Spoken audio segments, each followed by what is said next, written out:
বনরুটি তো অনেক খেয়েছেন, একবার চিকেনের পুর দিয়ে বনরুটি বানিয়ে দেখুন। বানানো যতটা সহজ, খেতেও তার চাইতে অনেক মজার হয়।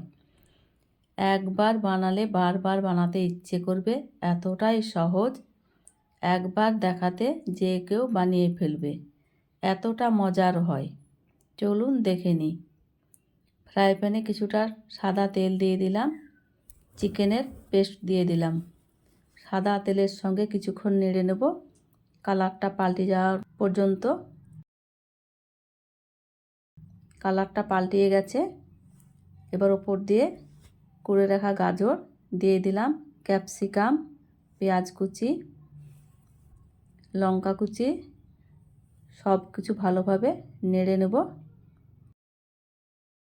ভালোভাবে নেড়ে নেওয়া হয়ে গেছে। ওপর দিয়ে আদা রসুনের পেস্ট দিয়ে দিলাম, লাল লঙ্কার গুঁড়ো দিয়ে দিলাম, হলুদ গুঁড়ো দিয়ে দিলাম, জিরে গুঁড়ো দিয়ে দিলাম, স্বাদ মতো লবণ দিয়ে আবারও কিছুক্ষণ কষিয়ে নেব। ভালোভাবে কষানো হয়ে গেছে। 1 কাপ দুধ দিয়ে দিলাম, জাল করা দুধ। ভালোভাবে মিক্স করে সেদ্ধ করে নিয়েছি। ওপর দিয়ে গরম মশলা দিয়ে, ধনেপাতা কুচি দিয়ে আবারও কিছুক্ষণ নেড়ে নেব, জলটা শুকিয়ে আসা পর্যন্ত। জলটা শুকিয়ে এসেছে, এবার নামিয়ে নেব। পরিমাণ মতো ময়দা, লবণ, বেকিং পাউডার, চিনি গুঁড়ো, একটা ডিম, শুকনো উপকরণগুলো ভালোভাবে মিক্স করে নেব। ভালোভাবে মিক্স করা হয়ে গেছে। উপর দিয়ে সাদা তেল দিয়ে দিলাম 2 চামচ মতো। উষ্ণ গরম জল দিয়ে ময়দাটা মেখে নিয়েছি। ময়দাটা একদম নরম হবে, তুলতুলে নরম, শক্ত হবে না। যতগুলা বনরুটি করব ততগুলাই আমি ছোট ছোট করে কেটে নিচ্ছি। আমার 6টি হয়েছে। এবার হাতে গোল করে নিচ্ছি। এবার হাতে চাপ দিয়ে দিয়ে একটু বড় করে নেব। এইভাবে একটু বড় হয়ে গেছে। চিকেনের পুর করে রেখেছিলাম, দিয়ে দিলাম।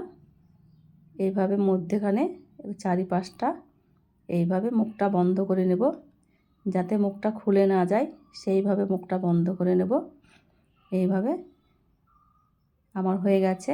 এইভাবে সবগুলাকে বনরুটি করে নেব। ভিডিওটি ভালো লেগে থাকলে লাইক, শেয়ার, কমেন্ট, সাবস্ক্রাইব করে পাশে থাকবেন। এদিকে ফ্রাই প্যানের তেল হালকা গরম অবস্থায় বনরুটিগুলো দিয়ে দিলাম। একদিক হয়ে গেছে, উল্টিয়ে নিব। এই সময় গ্যাসের আঁচ একদম কমানো থাকবে, বাড়ানো যাবে না। সবগুলাই উল্টিয়ে নিয়েছি। আমার হয়ে গেছে, তুলে নিচ্ছি। দেখুন দেখতে কত সুন্দর হয়েছে, কালারটা তো দারুণ এসেছে। অল্প সময়ে ঝটপট বানিয়ে নেওয়া যায় বনরুটি। একবার দেখাতে যে কেউ বানিয়ে নিতে পারবেন। আরও দুটো ছিল, সে দুটোকে আবারও ভেজে নিচ্ছি। ভাজা হয়ে গেছে, তুলে নিচ্ছি। দেখুন এইভাবে সব বনরুটিগুলাই ভেজে নিলাম। একটা ভেঙে দেখাচ্ছি। ভেতরটা পুরে ঠাসা।